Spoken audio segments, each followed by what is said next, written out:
Sejam todos bem-vindos e bem-vindas ao vídeo de apresentação do trabalho de conclusão de curso do Grupo 3. Nosso trabalho é intitulado Reflexões sobre os desafios da formação continuada de professores para a efetivação da educação inclusiva. Ele é orientado pela professora mestre Sara Martins Xavier. O nosso grupo é composto por 8 estudantes do curso de Pedagogia e os nossos nomes, os números de registro e polos estão nesta tela que será exibida agora. Nossa apresentação está dividida nos seguintes tópicos: tema, justificativa, problema de pesquisa, objetivos, metodologia, dificuldades encontradas no decorrer deste trabalho, resultados e discussões e considerações finais. Olá, eu sou a Maria Fernanda Correia Silva Carrega e vou iniciar a apresentação do trabalho falando nesta etapa sobre o tema e a justificativa. O tema que nós escolhemos foi a formação continuada de professores como forma de promover a educação inclusiva. Por que a gente escolheu esse tema? Porque a educação inclusiva, ela não é apenas uma escolha pedagógica, ela está prevista pela legislação brasileira. Portanto, é uma prerrogativa legal que todos tenham o direito de estudar. A escola é para todos. Com isso, as salas de aula estão cada vez mais diversas, o que tem demandado dos professores saberes para além daqueles que são ofertados pelos cursos de formação inicial, causando uma certa insegurança em alguns profissionais que relatam não saberem o que fazer frente aos novos desafios deste ambiente escolar.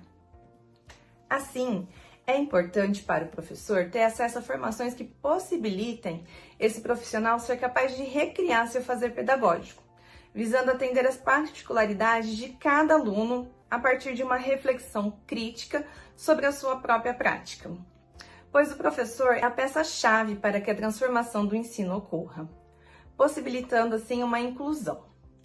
E essa formação, ela precisa preparar o professor para reconhecer essa diversidade e promover um ambiente de aprendizagem verdadeiro, verdadeiramente inclusivo, pois a educação inclusiva, uma escola inclusiva, é uma questão de direito e de qualidade educacional. Passo agora a palavra para o Edson, que apresentará a pergunta de pesquisa e os objetivos. Olá, sou Edson Valadão. É uma satisfação compartilhar os avanços dessa pesquisa que analisa a interface entre gestão pedagógica e inclusão. Nessa etapa, apresentarei a pergunta de pesquisa e os objetivos que norteiam o nosso trabalho.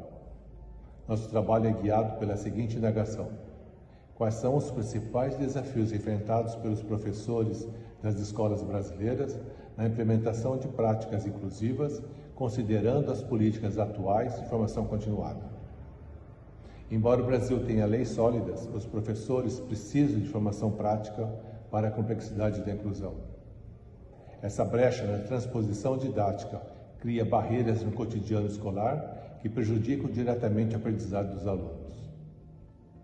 Nosso objetivo geral é analisar como a formação continuada contribui para a consolidação da educação inclusiva. Para isso, definimos 3 metas específicas. Primeira, identificar as barreiras formativas citadas na literatura atual.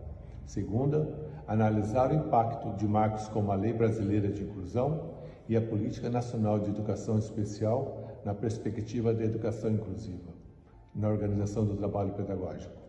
E, por fim, propor reflexões sobre os modelos de formação colaborativos e conectados com a realidade prática, superando o modelo de cursos isolados e fortalecendo a carreira docente.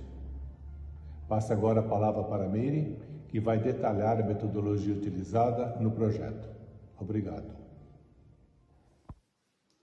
Olá, meu nome é Meire Rodrigues Mota e nessa etapa vou apresentar a metodologia e os procedimentos da nossa pesquisa. Adotamos uma abordagem qualitativa caracterizada como uma pesquisa bibliográfica e documental. O foco foi o levantamento e análise crítica de fontes que discutem a formação docente e a inclusão. Utilizamos como base o Google Acadêmico e o repositório da Univesp, selecionando artigos publicados nos últimos 10 anos que trazem o chão da escola como cenário principal de análise. Os procedimentos incluíram análise de documentos oficiais, como o Decreto 6.571 de 2008 e a Lei 13.146 de 2015. Estruturamos a discussão em torno de 3 eixos: as diretrizes legais, a formação docente e a distância entre teoria e a prática, permitindo o confronto direto entre o que a lei exige e o que a literatura relata sobre o cotidiano escolar. Ressaltamos que utilizamos ferramentas de inteligência artificial de forma ética e supervisionada, exclusivamente para auxiliar na organização lógica dos tópicos e na revisão ortográfica, mantendo a autoria intelectual e análise crítica totalmente sob a responsabilidade do grupo. Passo agora a palavra para a Raquel, que falará sobre as dificuldades encontradas durante o percurso. Olá, meu nome é Raquel Vitor de Carvalho. Nesta etapa vou apresentar as dificuldades e limitações enfrentadas durante a pesquisa. Uma das maiores dificuldades foi o acesso a dados primários atualizados inicialmente. Pretendíamos realizar uma coleta direta, mas enfrentamos impedimentos burocráticos significativos, especialmente relacionados aos trâmites de autorização junto ao CLEFUR. Essas barreiras administrativas impossibilitam a realização de entrevista ou questionários com professores em atividade no tempo previsto para o TCC. Diante dessa impossibilidade, o grupo precisou realizar um ajuste metodológico focando estritamente na pesquisa para garantir a entrega do trabalho. Limitou nossa capacidade de trazer vozes inéditas ao cenário atual, obrigando-nos a confiar em relatos já publicados na literatura acadêmica, para sustentar nossas discussões sobre o cotidiano escolar. Além disso, a escassez de dados estatísticos precisos sobre a eficácia das formações continuada oferecida pelas redes municipais e estaduais dificultou uma análise quantitativa mais profunda do impacto dessas políticas. Passo agora a palavra a Giovana, que iniciará apresentações dos nossos resultados. Olá, eu sou a Giovana. Eu vou iniciar a apresentação do tópico Resultados de Discussões. Para começar, a gente vai relembrar as principais legislações brasileiras que abrangem a educação, começando pela Constituição de 88, no artigo 205, que prevê uma educação pública e gratuita para todos, em todos os níveis da educação básica e de maneira igualitária. Depois, em 88, foi criada a LDB, Lei Nacional de Diretrizes e Bases para a Educação, e mais 10 anos depois, em 2008, foi criada a PNEI, que é a Política de Educação Especial voltada para a educação inclusiva. E que essa foi a primeira que voltou o olhar mesmo para isso, assim, colocando uma questão assim de tirar as crianças, não tirar, mas assim, de dar a oportunidade que as crianças saiam de instituições específicas para crianças com deficiência, que, por exemplo, a PAI. Então, que elas não precisem ficar limitadas a ter os níveis de instrução delas nessas instituições, mas que elas possam frequentar também as escolas regulares, sem nenhum tipo de discriminação. E aí, em 2015, a Lei Brasileira de Inclusão das Pessoas com Deficiência, que ela abrange todas as questões de educação, saúde, acessibilidade, ela também prevê que a PNEI seja colocada em prática, para que não tenha nenhum tipo de discriminação, que as escolas aceitem as crianças com deficiência e deem para ela realmente um ensino de qualidade, Porém, na prática, isso a gente sabe que não acontece, Pelas pesquisas que nós fizemos de leitura, e com os dados secundários de outros pesquisadores, o que nós percebemos no chão da escola é que realmente o que acontece tem um aumento de matrículas, uma demanda, inclusive para isso, até dificuldade às vezes de conseguir a vaga, porém o retorno não é como deveria ser. A professora Maria Tereza Mantuan, que é uma das principais estudiosas de educação inclusiva no Brasil, ela fala assim: muda a escola ou mudam os alunos para se ajustarem às suas velhas exigências?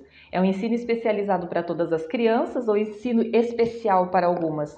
Por que ela fala isso? Porque o ideal seria que existisse um tipo de ensino que possibilitasse que todos aprendessem da mesma forma. Mas o que acontece é que os professores acabam adaptando o material que eles recebem para essas crianças com deficiência e que elas também tenham que se adaptar de alguma forma, sabe?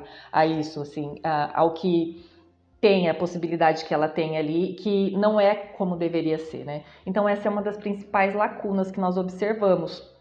E só que também, assim, o que também foi discutido, né, nos pesquisadores que nós lemos, é que a gente não pode culpar apenas a falta de capacitação dos professores. Isso existe, é uma realidade, a formação às vezes também não abrange o que seria necessário, porém precisa da sociedade colocar no poder pessoas que se preocupem realmente em fazer valer a legislação, as instituições de ensino não ficarem apenas com os números de matrículas para falar que elas estão colocando essas crianças no ensino regular, mas ouvir os professores e a demanda deles que estão ali no chão da escola e sabem que realmente é necessário, e proporcionar uma formação adequada e que vá de encontro a isso, né? Para que aí as crianças com deficiência possam realmente receber uma educação de qualidade. Então é isso, eu passo agora a palavra para minha colega Edna, que vai continuar a apresentar esse tópico. Olá, meu nome é Edna Aparecida Romagnolo da Silva. Nessa etapa eu vou apresentar a segunda parte dos resultados e discussões.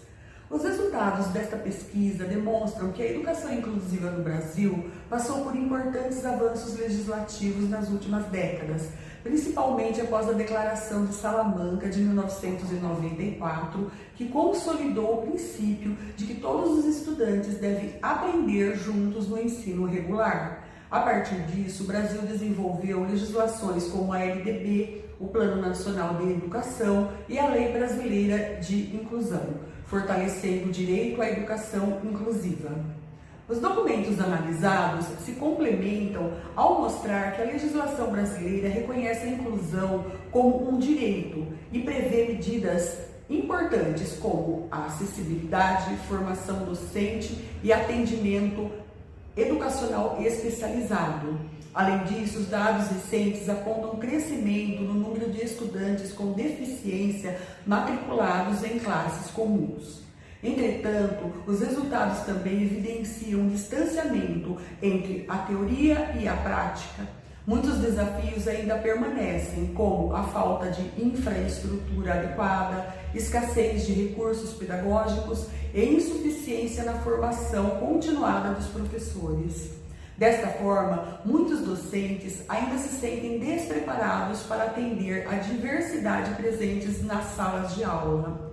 A pesquisa também demonstra que a inclusão não deve se restringir apenas aos estudantes com deficiência, mas envolver a diversidade existente no ambiente escolar. Assim, os resultados respondem à pergunta de pesquisa ao evidenciar que, apesar de avanços legais, a efetivação de uma educação verdadeiramente inclusiva ainda depende de práticas públicas contínuas, investimentos estruturais e valorização da formação docente. Passo agora a palavra para Beatriz, que apresentará a terceira parte dos resultados. Olá, eu sou a Beatriz Piretti Guide e nessa etapa eu vou apresentar a terceira parte dos nossos resultados. Apesar de o Brasil ter construído uma legislação robusta sobre a educação inclusiva, o que se observa na prática ainda é bem diferente do que está no papel. E um dos maiores desafios é a formação dos professores. Os cursos existem, mas eles costumam ser pontuais, isolados e desconectados da realidade da sala de aula.